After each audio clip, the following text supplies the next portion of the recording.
few slides here, and then we apply that to the code example.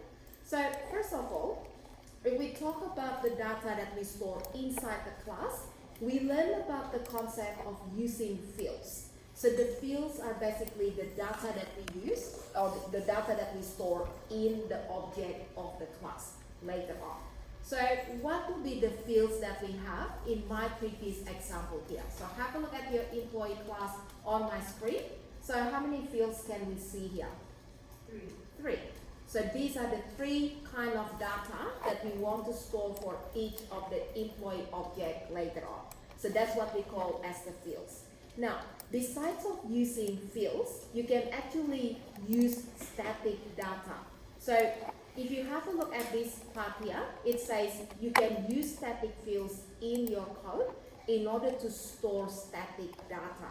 So what's the difference between static field and the normal field? So the question is actually whether the data belongs to the object or to the class. So that is the difference between the two. Now what does that mean? So if you go back again to this example here, remember again from the same class we can create multiple objects, right? So we have employee 1, employee 2, employee 3. Each of the object will have their own copy of the field's data. So the first name of the first employee object will be different from the first name of the second employee object. So they might contain the same value, but there will be two different storage in the memory location. So each of the field data actually belongs to the object itself. Now, in some cases, you want to create a storage that can be shared by all of the objects of the same class. So remember again, the employee data could be unique to the object, or the employee data could be something that is the same for all of the objects of the class. So in my example here, I'm going to use a static field called minimum age. So every single employee will have to meet the minimum age requirement in order to become an employee. So do you think the minimum age for every single employee will be different? No, right? So they have to be the same. So that is the example when we are using static field. Now, so how do we define the static field? To define the static field is actually almost the same as defining a normal field. So what you need to do is to add the keyword static in your declaration. So let's go to your code and let's define the static variable here. So rather than calling that as static field, I usually like to call this as static variable. So that is to make it less confusing. Alright, so static variable, so remember again, it's very much like the one before. So the only difference this time I'm adding the static keyword. So that is the only difference, right? Okay. Basically, same as field or same as usual field, but we can change this one. We can change that because that is public, so we can change it from anywhere. No, I'm just gonna keep listening first. Okay. Alright, so the difference again, guys. For each of the object, we have its own copy of the field data, but the static data will be shared by all the objects. So we are sharing the same value by all the objects of the class.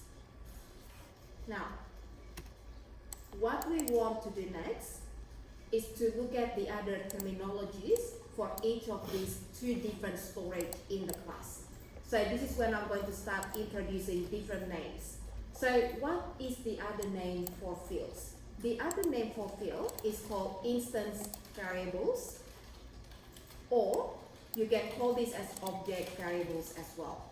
So the reason why they're called instance or object variables because the data belong to the instance of the class, and instance is the same as object. So each of the data here belong to the object. Now, for the static variable, we also have another name for that. We call that as class variable. So the reason why that is called class variable, because the data doesn't belong to the object of the class, but to the whole class. So that means every single object will be using the same static variable data. Now, so this is going to make a difference when you try to access the data as well. So if you want to access the fields, you need to use the object name. So So that is using the instance name, the object name, in order to access the field. In order to access the static variable, you need to use the class name. So that is the difference in accessing the data. So once we have added this, guys, we are going to go back to the top and we are going to set the minimum age for the employee. So this is what I want you to do first. Before we add any of the objects here, I'm going to set the static value, the static data for minimum age. So how do we set the static data? So the value for the static variable, we use the class name dot the static variable name equals to the value. So this is the difference this time, and I'm going to go back to our example again. Now, so remember again, the class name is employee, and then dot the minimum age static variable equals to whatever value that we want to set here.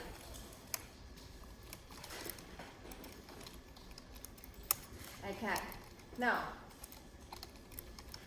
so if you have a look at this example, have a look at the difference in the syntax. So how do we access the static variable? How do we access the instance variable, right?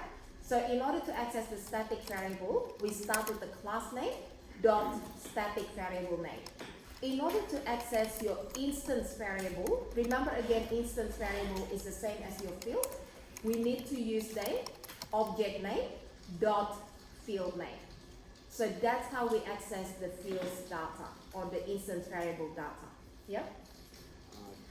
I'm just trying to clarify this. So basically, so instance variable, instance data, it's basically we're just creating each object, and for each object it's going to be different. We can set it for That's different, right. but like static variable, it's going to be one for whole class. That is right. Yeah.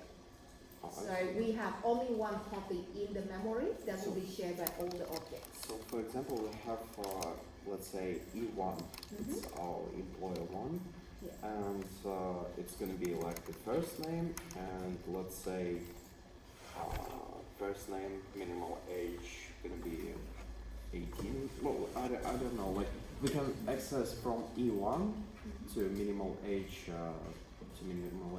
and then let's say from E2 we can access to minimal age, because it's like in a parent Okay. folder. So we cannot kinda use E1 dot minimum age. No, yeah, I understand, because like it's different type, Yes, but like we can access it from every object. that is right.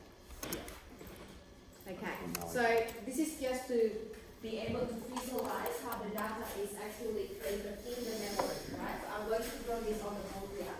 So we have two different objects, for example. So we have E1 and E2. And then inside each of the object, just imagine that we have its own copy of the first name, last name, and the pay rate, right? So these are all the different fields that we have inside the class. So that means every single object has their own copy of the field's data. So the same for the E2 object here. So we have its own copy of the three fields data. Now, with the static variable, the data is shared by all the objects of the class. So when I set the value 18, so this is going to be shared by all of them. So if I update that value, it's going to affect all of the objects, right? But if I update the first name of E1, it doesn't affect the other object. So that is the difference between the two data storage. So remember again, from now on, you have two options. Do you want to declare the variable in your class as a normal field or a static variable? So you have two options. Do you want to share the data here, or you don't want to share the data, right? Now, if I think again about the pay rate, if you think that every single employee must have the same pay rate, then what do? We make that into static variable, right? And what do you think about the company? The details of the company where they're working, should they be all the same? Yep. Yes. So that is another example of using static variable in order to store the data. Now, if you think about the names, if you think about the phone numbers, if you think about the address of the employees, do they have to be unique for each of the employees? Yeah. Yes. So in that case, you define them as the fields of the class, right? So that is when you look at the distinction between the two data storage. So keep in mind again, from now on, you have two options. You can declare your variable inside the class as the field, or you can declare the data for that class as a static variable. Yeah? So earlier you said that the fields are also called, there are two other names, is it? Yes. Instance, variable, and Yeah. Object. an object. Variable. An object. Okay. Mhm. And it's called an instance variable because the object is an instance. Object and instance, they're basically the same thing. Okay, object is. Yeah. So the reason why I gave you the other two names is to make it easier to remember again. If you use fields or object variable or field, or the instance variable, that means the data belong to the object or the instance. So in order to access the data, we need to use the object name or the instance name, right? But with the static variable, we call that as a class variable.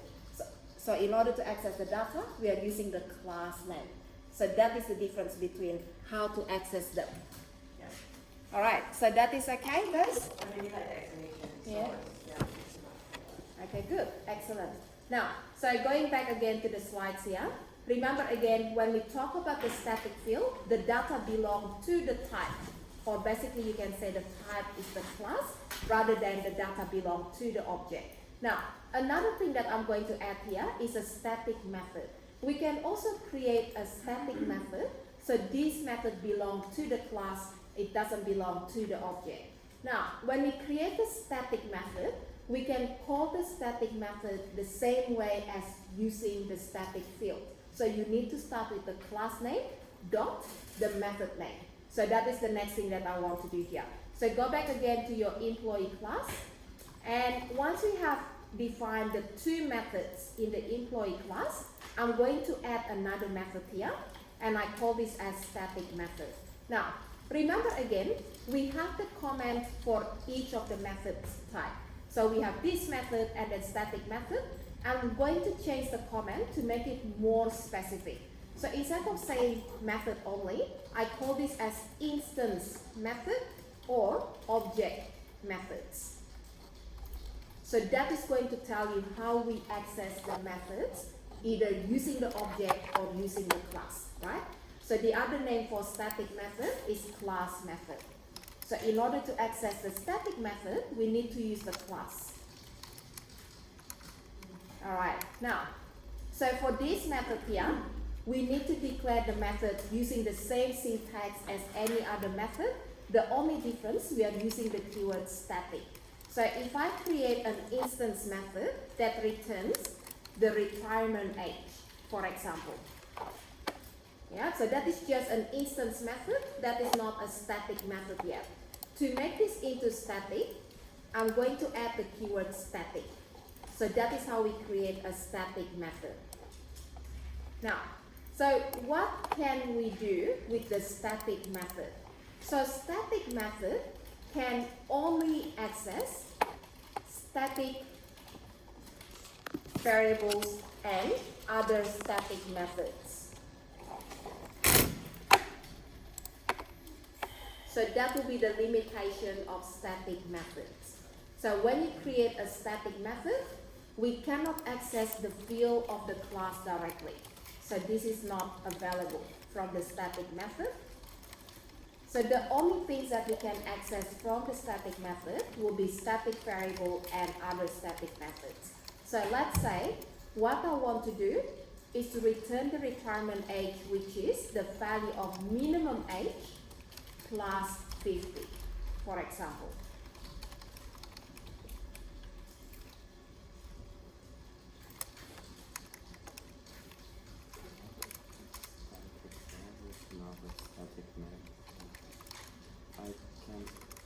It's difficult to see why it's useful.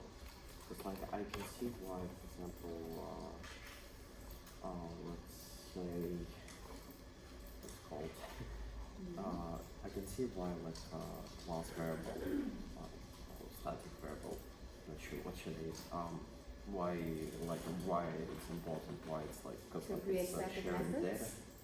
Yeah. Okay, so we look at other examples after this, then you can see when we use static methods. Yeah. Alright, so guys, now, so when you declare your own class, remember again, now we know about two different types of methods. So the first type is what we call as instance or object methods, and then the second one will be your static or class methods. Now, think about the limitation. So when you create the static or class method here, you can only access the static variable and other static methods from the body of that method. So have a look at the code here. The value that we want to access here is a static variable value, right? And that is allowed in the static method declaration because that is following the rule of the declaration. Now, how do we call static method? To call the static method, remember again the other name of static, which is class. So to call the static method, you simply use the class name. So go back again to the top here, and we are going to call that static method. Now, so what I want to do first, after we define the minimum age, then I'm going to call static method. So to call the static method, we just use the class name dot static method name, and then the brackets. So if your method has some parameters defined, then you have to pass the arguments, right? Okay, so we are going to display that on the console. And to call that again, we start with the name of the class dot, and then the name of the method. Now, so what is the static method name? So let's have a look with our employee before. So employee dot, did I make that static before? Yeah, okay. So it looks like that is not recognizing that at the moment. I might have to build the solution just to fix that first. Alright, so guys, you can give it a go as well. Type in employee dot, and then have a look if you can access that. Can you see the name of the method? Yeah? Retirement age. Okay, yes, so retirement age. So let me just build my solution. And 68. So employee dot retirement age. Oh, I was blind, I think. I couldn't read that before. Alright, so there we go. So that is the name of the method that we are calling. Now, is everyone okay with that? Yeah? Okay, so to access the static data again, we are using the class name rather than using the object name. And in order to access the fields and to access the instance method, then we are using the object name. So this is my example here. This is how we access the field, and this is how we access the field of the data again, of the class, right? And then in order to call the instance method, we are using the object name, not the class name, but the object name. So that is how we call the instance method.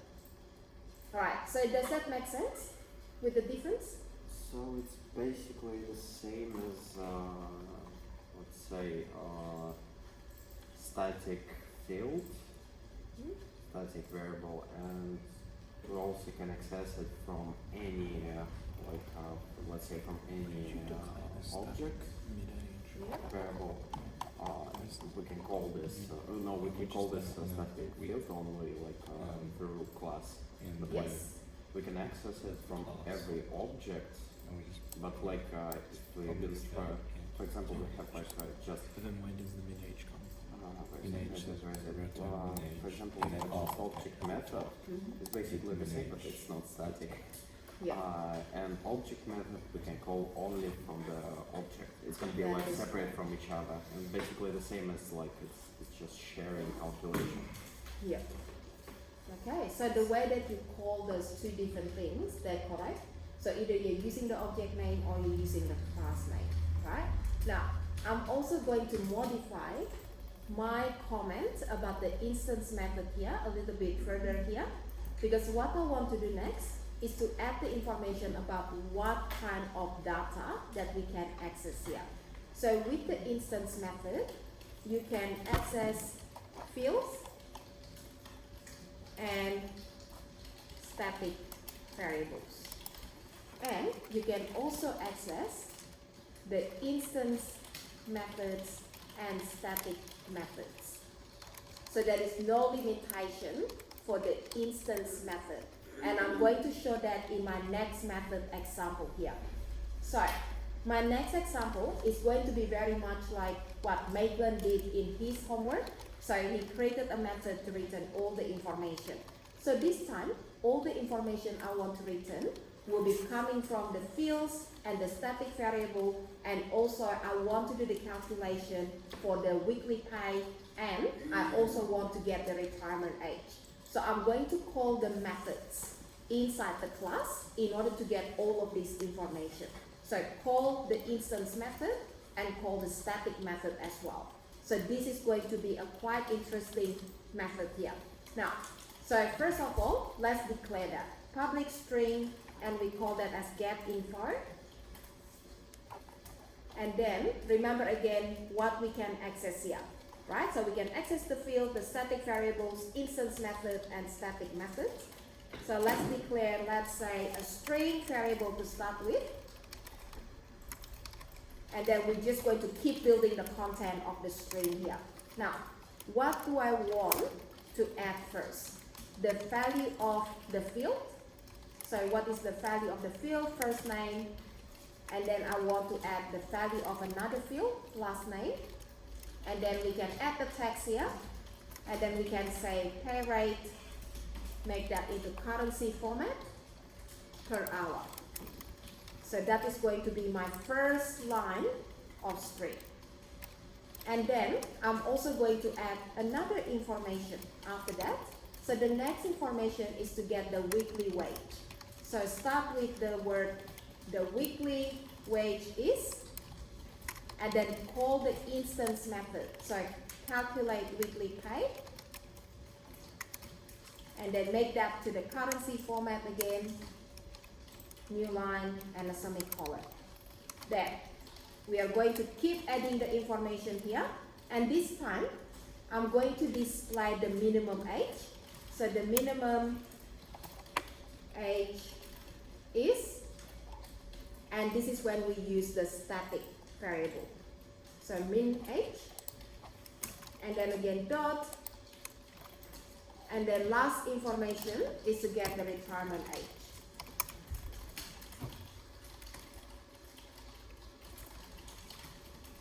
Alright, so this time we need to call the method. So the method that we are calling is retirement age, and then semicolon, and then return the information. Now, so you're going to look at the distinction between calling the methods from inside the same class or from outside the class, and how to access the fields from the same class or from outside the class, and that is what I'm going to go through after this. Can you repeat that please one more time? Yeah, so we are going to look at the difference between using the fields and the variables inside the class, Yeah. from within the same class, Yeah. and outside the class. Right, so that is what I'm going to highlight after this. Alright, so guys, now, so keeping in mind again with the previous comment, this is an instance method, right? So this is not a static method. So how do we know that? Because there is no static keyword. So what does that mean? The instance method can access all the fields data, all the static variables data, and it can also call the other methods in the same class. So it doesn't matter what type of methods in that class, you can always call that from this instance method. So have a look here. The first thing that we want to access is the field. And then the second thing we want to access is the field as well. And then the next one is another field, right? So these are the three fields that we want to access from the instance method. And after that, we want to call the instance method. So another instance method from this method here. And then the next one that we want to access is a static variable. And the last one here, we are calling the static method from the instance method. Now, so this is just to illustrate that from the instance method, there is no restriction. You can access any type of data in the class, and you can also call any type of method in the class. So how do we access the data? How do we call the method in the same class? Well, if you have a look at the syntax, you don't have to put any object name or class name in front of each of these data here. So just put the name of the field directly and put the name of the static variable directly because you're accessing them from the same class. So this method here is defined in the same class as your fields and your static variable. So the same again when you call the methods. If you're calling the methods from the same class as the current method here, you're calling the calculate weekly pay method, and that is the method in the same class. And you're calling the retirement age method, that is another method in the same class. You don't need to precede that with the object name or the class name. So you simply just put the name of the method and then the brackets and maybe the arguments, depending on the declaration. So keeping that in mind, I want to show you the difference between accessing the data from this class and outside the class. So if you go back again to the top here, how do we access the field data from outside the class? From outside the class, the field data needs to be accessed using the object name, like this syntax here. So that is how we access the field data. So we can set the data or we can display the data, like this example. And how do we call the instance method from outside the class? We need to use the object name in order to call the instance method. So instance method and fields, they need to be accessed through the object name from outside the class. But from inside the class, you don't need to use the object name. You simply just put the name of the fields directly. And you can call the method directly without object name. So that is about fields access and the instance method access. But what about the static variable again? From the same class, you simply put the name of the static variable, but outside the class, you need to precede that with the name of the class. So the name of the class dot the static variable name. And that is how we access the static variable from outside the class. So we have the same rules for the static method. So when you call the static method from outside the class, you need to use the class name dot. But if you are calling the method from inside the class, then you don't have to put the class name. So you just put the method name. So these are the two different distinctions. Are you calling these methods, are you accessing the data from the same class or from outside the class? So you need to remember the syntax. Yeah? So if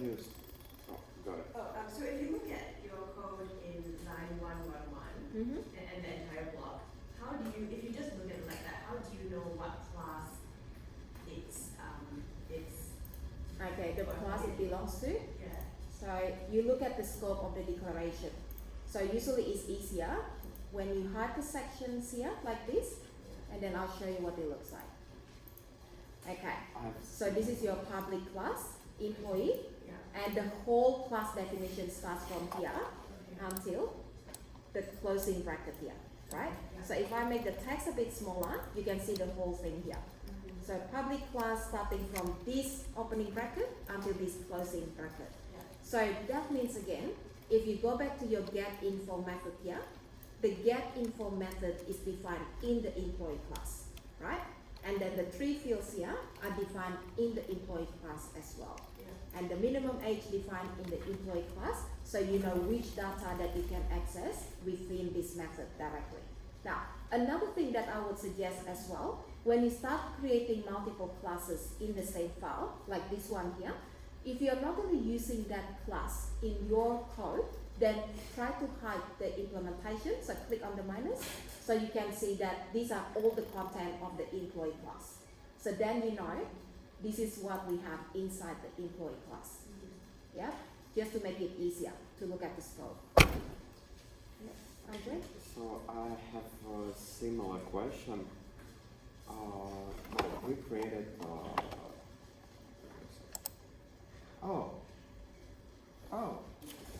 I think I just. Oh. No, I think I'm fine. Like. Okay. Alright, so that's good. I figured out that it's like, it's not static method. Yeah. Oh, actually, no, I have a question about Yeah? static method. Oh, no. Oh. Like,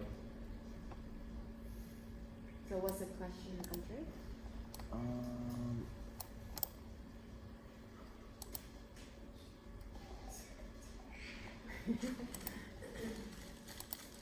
no, I'm good.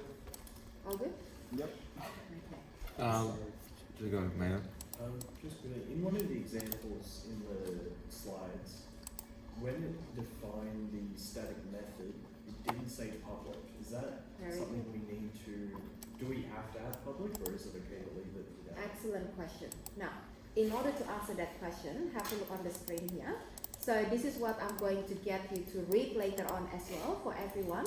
So some of the example that you see either on the slide or the MSDN website, they don't always have the access modifier at the beginning. So it doesn't start with public or private or any of the keywords. So this is something that I'm going to point out just very quickly. There is one reference that I'm going to get you to read later on, but I'm going to answer your question as well, Maitland. Now, so the access modifiers that we have in C# will determine the accessibility level. So what does that mean again? So which other class or which other part of the code that can access your fields or your class or your methods and so on. So the only one that we saw so far is the public keyword, right? So that means the type of the member that is defined as public that can be accessed by any other code in the same assembly or another assembly. So what does that mean is, again, it can be accessed from anywhere. So that is what the public keyword is. But besides that one, we also have all the other keywords here, which we haven't seen.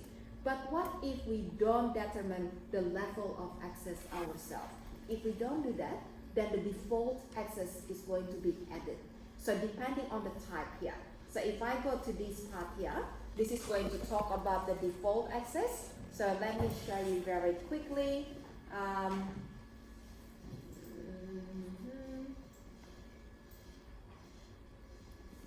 Okay, so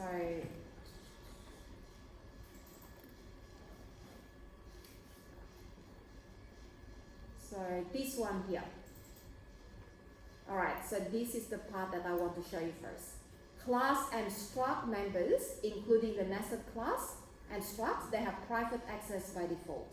Now, if I do this in my code, remember how we define our class as public?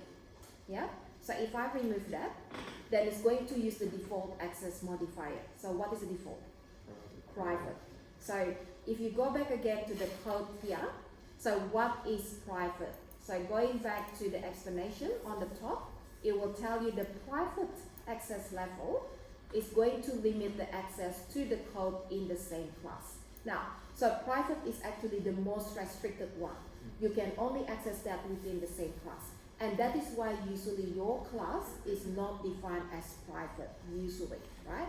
Unless you want to access the class within another class. So that could be nested class, for example. Now, we rarely make your class as private. So that is why I always tell the students, type in public keyword when you define the class, because you want to be able to access that class from anywhere. So later on, you might want to create the object of the class from another project. So that is really important to remember. So that is the default for the class. Now, what is the default for the members of the class? So if you have a look at the next part here, let me show you here. Okay.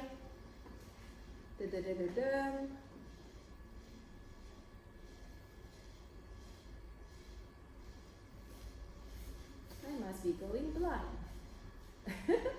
So the default is actually internal. So which one does it say is internal? Alright, so it's in one of these one here. Any type must be at least accessible, return the class, or is that in the previous paragraph? Derived class. I'm sure that it says that here, unless I missed that somewhere.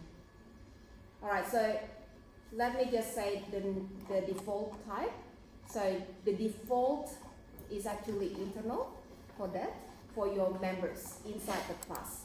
Alright, so it's somewhere here. So you can read that later on. Now, what is internal? So internal means the type of the member can be accessed by any code in the same assembly. So the same assembly means it's within the same project. Now, actually, to answer your question, I just remember now, we do have that in here as well. So when we talk about your access modifiers here, there we go, default. So class with no access, or the class without access modifier is internal, and then the class members are private. That is not right. Class. Hang on. Class. Maybe I have to double check that again, guys. It doesn't seem to be right. Internal is default, no access modifier is specified. Yeah, so that's what it says on the slide. That's what it says in that first paragraph. Or the first paragraph. Yeah. Okay, so classes struct declared within the third can be either. Oh, sorry, I was not reading that right. Yeah. So internal is the default for the class. Yeah. And somewhere there must be talking about the default for the members as well. Class and struct members. Right. So struct is the same as well. So internal, that is the default for the structures. Well, it says class and struct members, including nested classes and structs with private access by default. Yeah. So you can find all this here. So that should be the same as what we have in the slides. So class will be internal by default. So that means if you don't put anything in front of the class declaration, you just put class and then the name, you can only access the class in the same project, not from outside the project, right?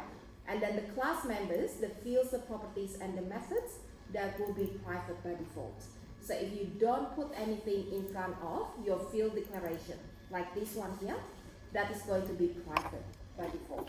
So you can only use this inside the class, not from outside the class. So if I do this now, it's going to change that into a syntax error, because outside the class we cannot access the first name this time. Yeah? Alright, so usually I really like everyone to add the keyword, even though we are using the same as the default, we always type that in to make it clear, so we know what is the access level for that one. Yeah. All right. So that is good question there, Maitland. So that is about the access modifier here. All right. So are we okay with this static? Static. Yeah. Okay. So let's have a look at another example. Now, so what I want to do now, going back to our example here, so to create the static field or the static method, we are using the keyword static, right? Now, what are the example of the static methods that we have seen before? Write line, read line. So how do you call these methods? We use the class name. So console dot, the method name, and that is how we call static methods. So that's what we learned in our previous example. So to call the static method, we use the class name dot the method name, right? So these are the two static methods that we use many times already. Now, so let's have a look at how we declare static variable here. So that is the same as before. And then how to declare the static method, that is the same as my previous example. So we are using the static keyword. But in this example again, we don't have the keywords for the access modifier. So that means it's using the default access modifier. Now, so there's some explanation about the static fields and the instance fields. So that is just to talk about the difference between the two. And then have a look at this example. So the name value that we store is actually the instance value. So that is how we access the instance variable. And this is how we access the static variable. Does that make sense? Yeah? So instance variable or the field can be accessed using the object name. So object dot field name. Or if you want to access the static variable, we start with the class name dot static variable name. So we have three different values in the first example. So each of the employee object has their own copy of the name, and then static value we only have one that is shared by all of the employees. So that's the difference between the two. Now, so this is just to illustrate what is the right way to call that value, to get the access to the value. So if the name here is a field, then you cannot access using the class name. That is incorrect, right? And the same goes for this value here. If minimum age is a static variable, then we cannot use the object name in order to access that. So in order to access a static variable, we are using the class name. So that is the example. Is that easy? Can you go the slide up again? Yep. So this, the class. Did this one, yeah. This one? Yeah. And go back down. This one? Oh, okay, yeah. Okay. I just wanted to see. Hmm. Yeah. So that is to show you the right way and the wrong way, and then again the wrong way and the right way. Yeah. So that's the same as the previous Yeah, it's the one. same. Yeah. Okay. Now, so static fields and methods. So you can have a look at this information here. So static methods cannot access the instance fields on the instance methods.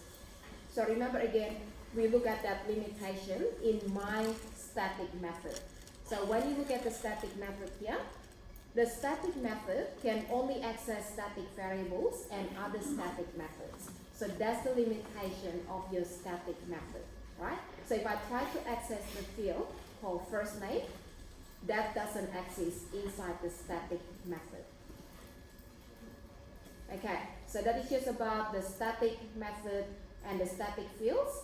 And then have a look at this example again. So that is the same here.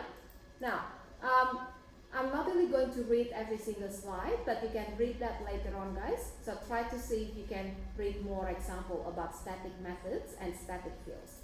I think we've done quite a bit about those two concepts there, so it should be quite easy. And this is probably the one that I want to go through with you. So if you look at this method here, is this method a static method or an instance method? Static. Static, right? Because we use the keyword static. Now, so have a look at the data that we want to access here. So what kind of data do we want to access? So first of all, that is just a local variable. So it's not really going to make any difference, because the local variable will always exist within the method where you declare that. Then we are going to set the value to that local variable. So the value is coming from minimum age. So what is the type of variable is that? Static. Static. So can we access static variable from static method? Yes, you can. Yes. So that is not a syntax error. And then the next part is just adding a tab space. And then the one after that, we are going to try to access the name. So what is the type of variable is that? Global, public. Instant. Instance. Yep, so that is an instant variable, or you can call that as a field. So can we access the instance variable from static method? No, we can't. No. So that is becoming a syntax error. Right? So basically the static methods needs to it's how I understand it exists to change the core thing in the program, core data, core calculation. For example, to class in this example, static string display, and inside the parentheses we're gonna create one more let's say local variable. We can pass data into the something that we're gonna change, and we're gonna change minimal age and from format it. In a static method? Yeah, in a static method. Yeah. So you cannot change the name from a static. No, not the name. For example, let's say we can return the data. Well, I think I'm getting it, because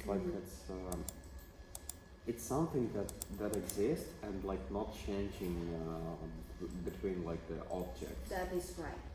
So Like- common behavior. We can call this calculation, call this display from all the time, from any place we want, except the object. That's right. And it's not going to change. Yes. Okay, so one other thing I want to mention. So the reason why static method cannot access this non-static data or the non-static method, because the way that is loaded in the memory. When you run the application, the first thing that will be actually initialized is your static variable. Then it's going to put your static methods in the memory as well, right? So the first thing that we'll do is actually all the static declarations that will be loaded in the memory. So once the static declaration is loaded in the memory, then it's going to load the rest of the code. So that will be your objects, and then your instance method of the object, and so on.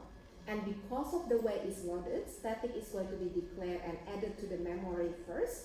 That means if you don't have any object created at that moment, then of course, then you're not going to be able to access any of the object's data. So that is why you cannot access objects data here, because static will exist before any of the objects is created, right? So you can only access the static value and another static method because of the way that is loaded in the memory. Yeah, Raymond? So I don't know, this question, in that era, how would you do it so that you were able to include the name variable in Okay, this? good question. Now, actually, there are two different options. Yeah. So first option, do you really want to access the name field here from the display method, right? Yes. So if the answer is yes, then the second option is to create the object of the class, which is not really the best practice. Yes. So if you create the object of the class from inside the static method, you can do that. But you basically just put employee, whatever name equals to new employee inside the method, and then you put the object name in front of the field name. Okay. So you're going to treat that as if this is from outside the class, Which is not that. which is not good practice, right? So in this case, then you might want to consider changing this into non-static method, because you want to be able to access all the static data plus the non-static as well. So why don't we just make that into a non-static method? Which is just public. Just an instance method. You So mean, without the static keyword. and you can just put public. Yes. Yes. Okay. So that could be public Or string private. display, private string display, and so on. Okay. Yeah. I have a question of curiosity. Yeah. Just like, it's not really relevant, but just curiosity. If we're gonna create a local variable inside the display, for example, let's say string data, and outside when we're gonna call it like employee dot display, or You mean how it's this called? variable? No, I mean like exactly like yeah, this inside the parentheses, and we're gonna say something like e dot e1 dot name, and we're gonna pass it inside the display, like, and we're gonna change this variable string. Is it gonna work? So we can like change the. Never mind. It's just Are you saying mind, in the just curiosity. static display you trying to include a Yeah, local I'm trying variable? to get access into the just regular into just like non-static data. Non-static. In static. Yeah, So like you're trying to pass in the like person's name as I'm not gonna be able to change it. Yeah. No. So, okay, so I'm trying to guess what you're saying there, Andre. No. So when you said the name, do you mean the field name? Or is it going to be a different value? Yes, this one. Like Okay. for example, from certain objects. Like I can pass the data, but I can't change it. I can like directly access it. No. So because name is a field, even though you pass the data to this method here, we cannot access the field from the static method, right? So you cannot do name or this dot name equals to whatever data. Yeah, I can pass So- the data to do calculations, but I Yeah. can't. Yeah, okay. That is right. That's kind of interesting. Yeah, so it's all about how do we use that, right? So when do we use static and non-static as well? So Raymond's question before was excellent as well. So what if I want to return the non-static information as well? So why don't we make it into the instance method then? So it doesn't have to be static method, right? So the only time that you make your method as static when you don't have to access any of the field's data. So that is when you create static method. Now, the example that I'm going to show you after this, I think this is going to make sense as well. Have a look at this one here. Square root method. So what type of method is that? Is that static or that is non-static? Static, right? Because we are using the class name. And the same for the POW here. So that is the static method. Even with the parameters. Yeah, so the way that the static method works here, you basically just pass the data. So you're not storing the data to any field of the math class, and we just passing the data to the method. So the data will become local data. So you use that to do calculation and then you return the value. So that is an example of static method. Okay. Yeah? Okay, so does that make sense? Yeah? Okay, so pi here, this is a static data as well. So how do we access the static data? We use the name of the class dot, the name of the static field or the static variable. Now, so this one here is actually also a constant. So we cannot change the value. So that is just to let you know that is a constant. Alright, so does that make sense? Yeah? Alright, so guys, have a look at this one here on the right hand side. I'm not really going to talk about the length here, but have a look at this one here. Remember when we talked about the string methods before? So how do we call the string methods? In order to call the substring method, which is one of the methods in the string class, we start with the name of the string object. So we have string object called S1 and S2, and we can call the method using the object name. So what type of method is that? Is that a static or instance? No, that's an instance. There's an instance, because we need to use the instance name or the object name in order to call the method, But I'm right? not quite sure what substring is. Yeah. Did we do that last time? We didn't do substring, did we? Or we did? We've done it. So. Yeah. I think we did substring. Taking part of the string? I don't remember. Yeah, maybe. String Remember that? manipulation? Yeah, in the string manipulation class. Yeah, I haven't reviewed that one. It's been a while. It's been a while. It's been a while. We have We did quite a few different examples there. There are a few different methods that we call in that class. Maybe we don't remember the methods that we use. Alright, so substring to take part of the string. So what you want to do, you want to take starting from the index 0, right? Returns characters from a string. Oh, you got that? Yeah, we Yeah. can like say, for example, 0, 3, and we're gonna return first to a character. Excellent. So we did that in class last time. Alright, so that is the example about the instance method and then the example about the static methods. Now, so if you look at this example here, how do we get the data that we want to manipulate, right? So that is not passed into your method. So the data that we want to manipulate here, in order to get the substring of the data, is actually set to your field, to your object directly. So that is how we set the data. Now, so that is just to show you some of the examples from the classes that provided by .NET Library. So we do have some static methods in the classes, and we do have some instance methods as well. Alright, so is everyone okay? So a string can be an object. String is an object A actually. string is an Yeah. object. And is an int an object? It is not an object. So the interesting part about string, you can use the string as if this is not an object. So just like an Yeah. integer, Yeah. right? So when we talk about the different types in C#, we have two different types. The main category actually, the simple type or the reference type. So the simple type will be the type that contains the value in the memory directly. And the reference type will be the type that contains the reference to the data in the memory. So that is what we call as the object type. Now, so when you look at the two different types again, simple types, for example, integer, double, float, boolean, character, these are all simple types. So you can store the data directly to each of the variables. But when you start working with string and the arrays, so this type, they actually call reference type, because we don't store the data directly in that location, in the variable, but the variable contains the memory address of the data.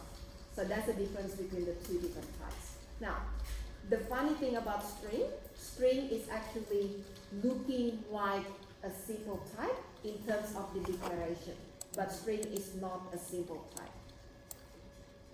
Okay, so guys, that is all about the static, I think.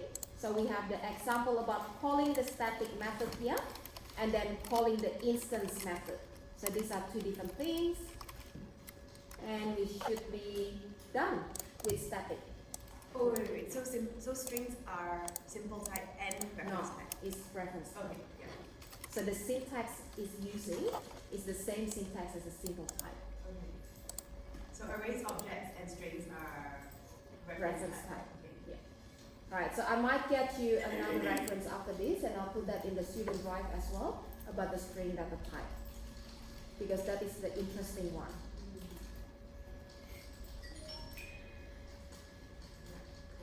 Okay, so how are we going so far? All good? Yeah? Yeah? Okay. Now, just to give you a heads up of what we're going to do after the break, we are going to look at a new concept called encapsulation. So, don't be scared. This is not a difficult concept to learn. And I'm going to give you the introduction before the break. And then during the break, you can think about it, you can talk about it as well. And then when we come back, we'll put that in the code. Now, so encapsulation is actually a very important principle of object-oriented programming. So if you follow the encapsulation principle in object-oriented programming, then what you need to do is that to make sure that the fields of the object can only be accessed by the object itself. So that means you don't want to let the fields data to be accessed from outside the class, from outside the object. We need to hide the fields data.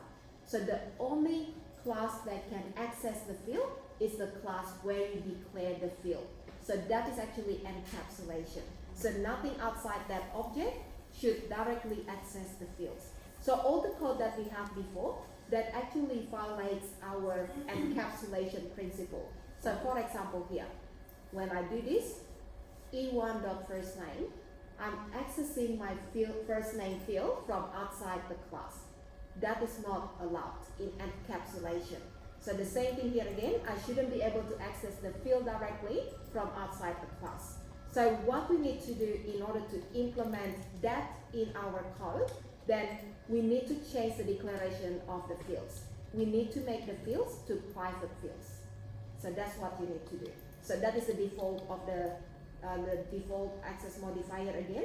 If you don't define anything here, that is a private field, right? Now, so if I do this, watch this.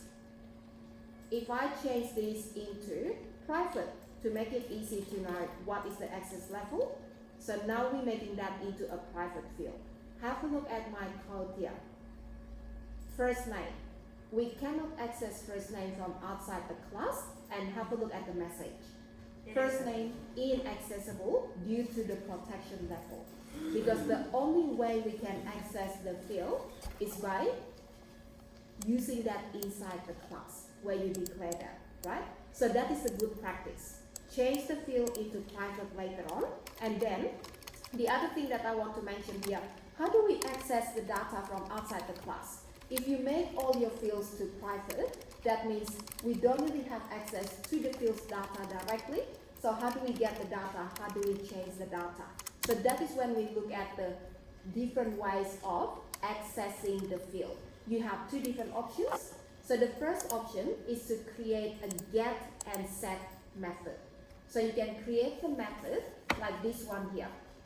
Set pay rate and get pay rate. So these methods will return the information of the field, or it allows you to change the value of the field. So that is the first option.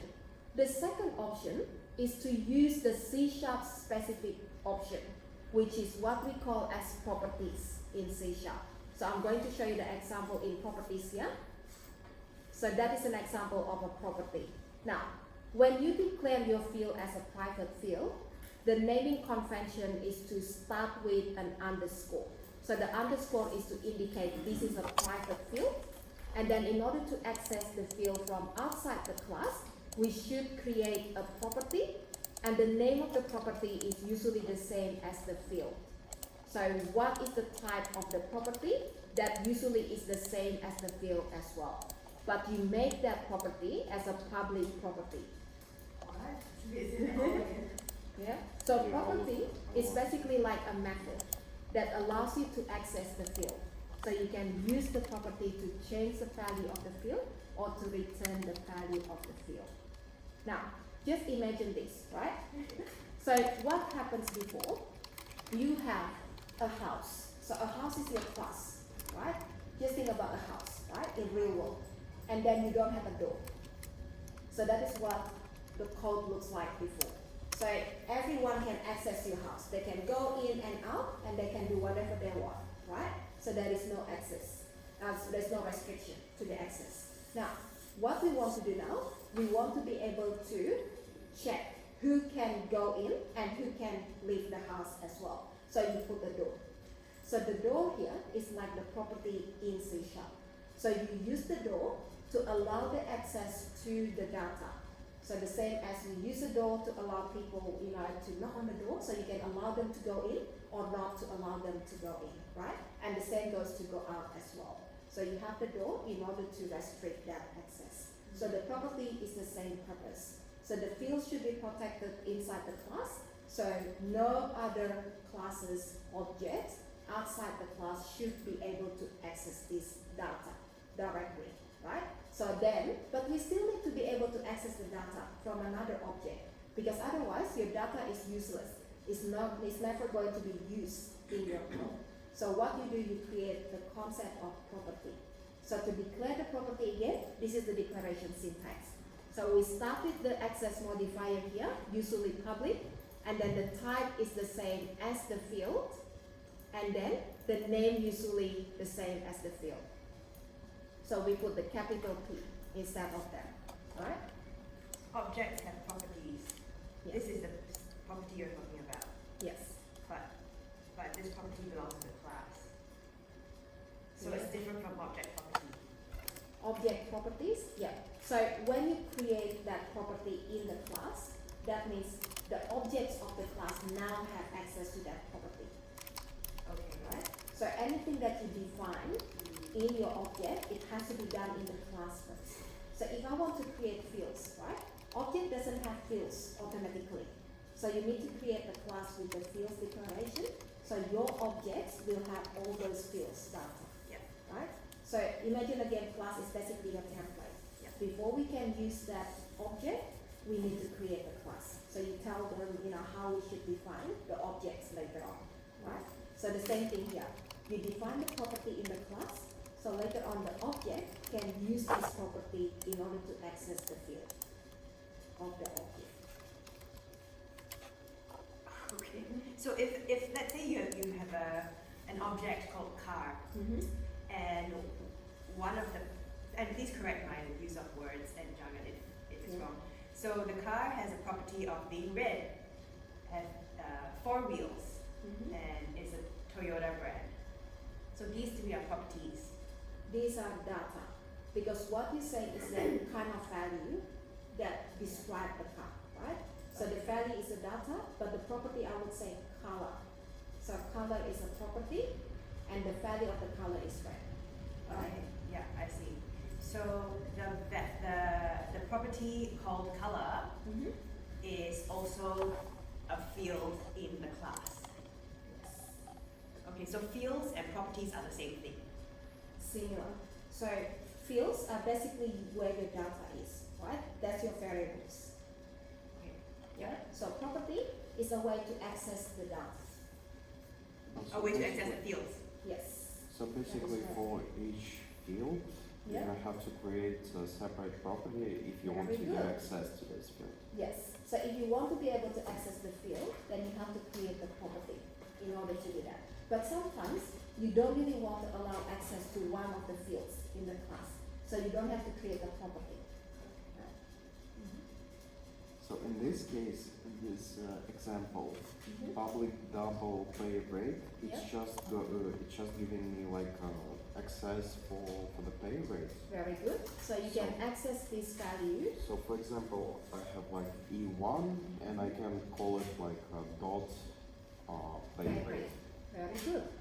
So that's how you call the property. So that's how you access the property. Now, so the only thing that I also want to add here, inside the property declaration, we usually have 2 different sections. This is the get section, and we usually have the set section as well. So the get section is to return the field's data. The set section is to set the field's data, right? So if I go to this set example here, we have the set section that can set the value to the field. So have a look at the syntax. You have the field name on the left hand side equals to the keyword value. Can you go back for a second? So basically, in this case, we can only get data from it. We That can't is like right. read. You And can cannot we like choose. overwrite it? Like create like for example second public double, let's say, Name. yeah, just same thing but like not get and set, so we have like full access to this. Yes, so you can combine these two together. So that could look like this one here on the left hand side. Yeah, I see. So we just basically creating a door. Like first one is basically returning, so we're just getting the value. We can That's like right. get access to data, and the second one we can like get access to changing this data. That is right. So the value here is a keyword in C#. So you just have to type in value in all lowercase. So that means whatever that you assign to the property is going to be referred as the value. And that will be assigned to the field of the class. Now, so the difference this time, have a look here. Your field name is pay rate with lowercase p, is that right? And your property name has a capital P. You cannot access the field directly this time. So if you create the employee object, we cannot put x dot lowercase p pay rate because that is a private field. So I But have you to can go use property. the property. So property name, and then you assign the value, and that is going to set the value to this part here, and then later on it will set the value to your field. And then the same goes for this one as well. So object name dot property name, that is going to get the value from the field, and then it's going to return that. So you added another layer to the access, basically. So using the property, then you can access the field. You cannot access the field directly with the encapsulation concept. So suppose in this case we're creating what is it? So we're creating public property, and we also can create like for example right now we're like creating full access for the pay rate Yep. in the whole like to everyone. Like, and we I suppose there was like something else, not public, just a little bit less access, like within only this program, for example. Yeah. You Uh, can change the access modifier if you like. So it doesn't always have So, to be public. I mean, That's in this case, publicly, we can get the access not just within this project, and like if we're gonna get if we put reference to this project to different projects, like we can get access. that is right. Like if we change it, I don't know what keyword, but like if we're gonna change it for a keyword, that means like only within this project, then Yeah. like So if you do this, for we're getting example, access, like we're you sending can make access. that into internal. So that is an internal property, and you can only use that within the same project. Okay, Yeah. I think I'm getting it. Yeah? Okay. Now, so guys, why do you think we want to add another layer, like a property here, in order to access the field? To not screw it up accidentally. Yeah, so we're protecting the data and making sure that the data is the correct value at any time, right? Imagine what we did before here. So when we set the value to the field directly, like this, what if the data that the user enter is not a valid first name?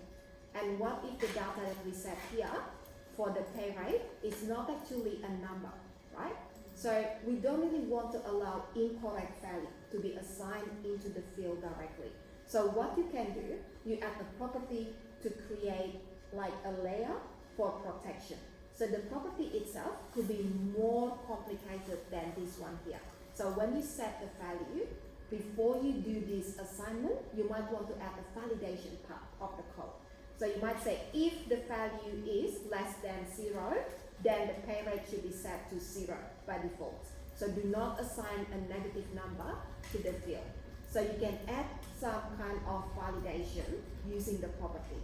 So that is one of the purpose of using a property. You're protecting the data and making sure we have the right information at all times, right? Okay. So guys, so that is something that we will do after the break. Something fun to do. Alright, so today's class we have quite a few new concepts, isn't it? So you can always go back to the examples again, look at our code again, and then try to practice that at home. Yeah, so don't forget that. Alright, so have a break for now. We'll come back at 10 past. And then 11:10.